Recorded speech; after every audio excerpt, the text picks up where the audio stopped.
Buntut dari perang di Iran, Uni Emirat Arab menyatakan diri keluar dari OPEC dan OPEC Plus mulai 1 Mei mendatang. Namun demikian, pemerintah Uni Emirat Arab menyatakan masih akan bekerja sama dengan negara mitra selama ini. Uni Emirat Arab menyatakan akan tetap bekerjasama dengan para mitra serta memperkuat kerjasama multilateral meski telah memutuskan keluar dari Organisasi Negara-Negara Pengekspor Minyak atau OPEC. Hal itu ditegaskan oleh Direktur Komunikasi Kementerian Luar Negeri Uni Emirat Arab Afra Mahash Al-Hameli pada Selasa kemarin.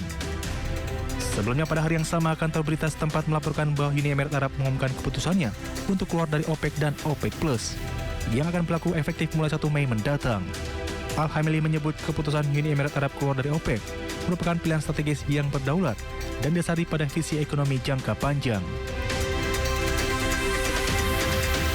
Langkah tersebut dinilai mencerminkan upaya Uni Emirat Arab untuk meningkatkan fleksibilitas dalam memanfaatkan kapasitas energi. Al-Hameli menambahkan Uni Emirat Arab akan terus memperdalam kerjasama bilateral dan multilateral, serta tetap berkontribusi pada pasar energi global yang stabil dengan tingkat kelincahan dan responsivitas yang tinggi. Secara terpisah, Menteri Energi Uni Emirat Arab Suhail Muhammad Al-Mazuri menyatakan keputusan negaranya untuk keluar dari OPEC dan OPEC Plus mencerminkan evolusi kebijakan yang selaras dengan fundamental pasar energi jangka panjang.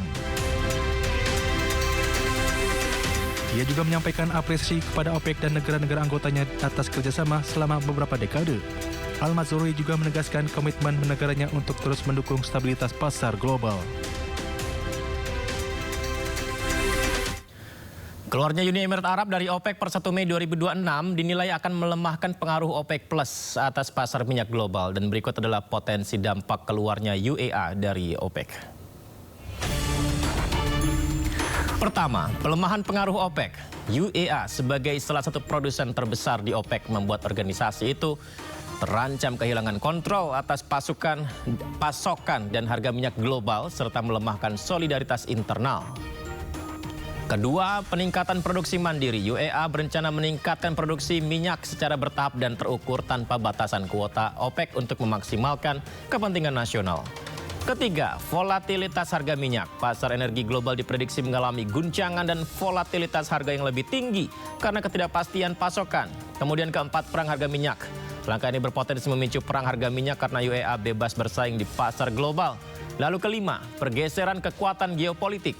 Konflik kepentingan dengan Arab Saudi dan dinamika geopolitik kawasan seperti perang Iran dinilai mempercepat keputusan strategis UEA. Kemudian terakhir, beban stabilitas Arab Saudi, di mana Saudi diprediksi terpaksa menanggung beban stabilitas harga minyak sendirian yang berujung pada berkurangnya efektivitas kebijakan produksi bersama. Lantas berapa produksi minyak mentah negara-negara OPEC dalam sehari? Berdasarkan data yang dihimpun dari berbagai sumber, Arab Saudi menjadi produsen terbesar yakni 8 juta barel per hari. Disusul oleh Irak, Iran, lalu Venezuela. Uni Emirat Arab sendiri masuk di posisi kelima dengan 2,356 juta barel. Lalu disusul negara-negara lainnya yakni Nigeria, Kuwait, Libya, dan Aljazair.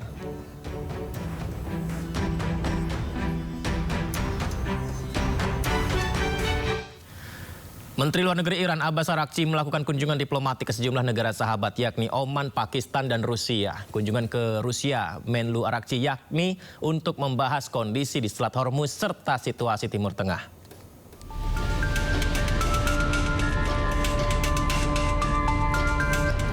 Menteri Luar Negeri Iran Abbas Araghchi tiba di Rusia.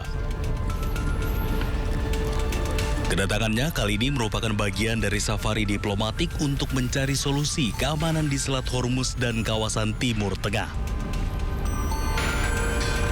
Rencananya Araghchi akan bertemu Presiden Rusia Vladimir Putin dan Menteri Luar Negeri Rusia Sergei Lavrov. Pertemuan akan membahas kondisi Selat Hormuz dan Timur Tengah yang terus memanas. Sebelumnya, Araghchi berkunjung ke Oman dan Islamabad, Pakistan.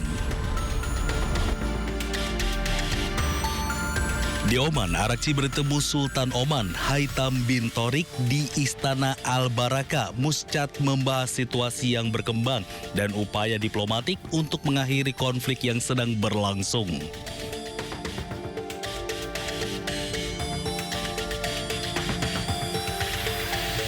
Sedangkan di Islamabad, Pakistan, Arakchi bertemu dengan pejabat tinggi Pakistan guna membahas upaya untuk mengakhiri konflik dengan Amerika Serikat. Ketegangan di Timur Tengah juga menyebabkan terjadinya krisis obat-obatan di Iran, seperti obat-obatan bagi pasien penyakit kronis atau langka.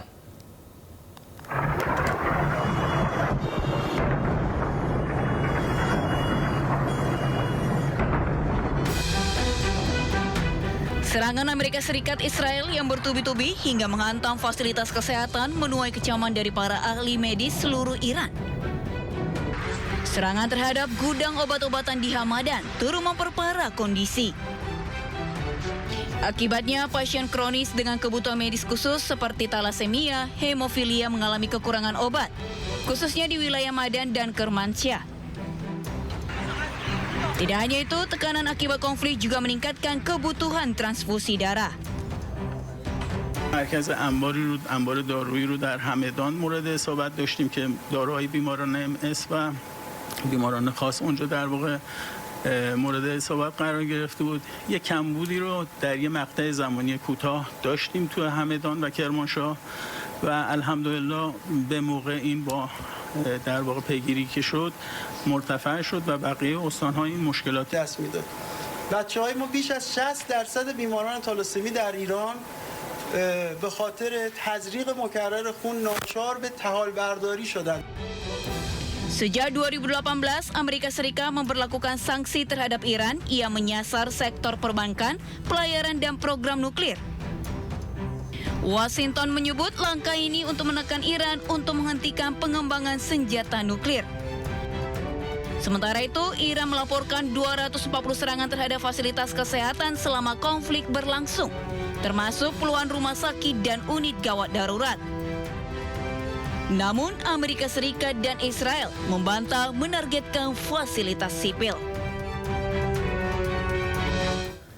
Himpunan Pelajar Indonesia di Iran sampaikan pesan solidaritas di tengah konflik antara Amerika Serikat, Israel dengan Iran. Pesan tersebut berisi dukungan terhadap rakyat Iran. Pas di belakang tribun, insya Allah berapa menit lagi kita pelajar Indonesia mewakili seluruh... Pesan solidaritas disampaikan di atas panggung oleh pelajar Indonesia yang menempuh pendidikan di Iran. Di tengah kerumunan warga Iran, seorang pelajar menyampaikan pesan yang berisi dukungan penuh terhadap warga Iran untuk terus tegar dalam membela tanah kelahiran. الحمدلله توی این چند روزم ماشاءالله خوب کار کردن هم تو فضای رسانه‌ای هم تو فضای موکبداری. بعد از 4 روز این جمع‌آوری بستیم و مردم اعتراض کردند. چرا میبندید؟ ما هم دوباره میخوایم واریز کنیم براتون. این برای ایرانی‌ها بدید، موشک درست کنید، بزنه اسرائیل را، بزنه آمریکا را.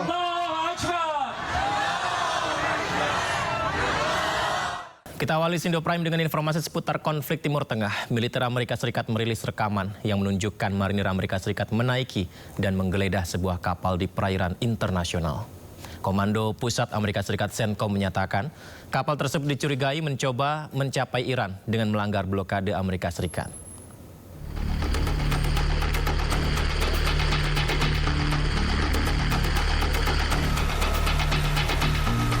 Rekaman ini menunjukkan sebuah helikopter yang membawa marinir Amerika Serikat lepas landas diikuti oleh personel yang turun menggunakan tali cepat ke sebuah kapal di laut untuk melakukan pencarian.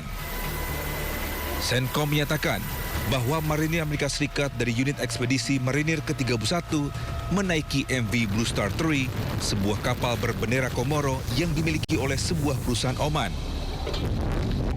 Sebelumnya pada tanggal 13 April, Presiden Amerika Serikat Donald Trump mengumumkan blokade angkatan laut terhadap pelabuhan-pelabuhan Iran termasuk Selat Hormuz yang mendorong Tehran untuk menutup jalur air strategis tersebut.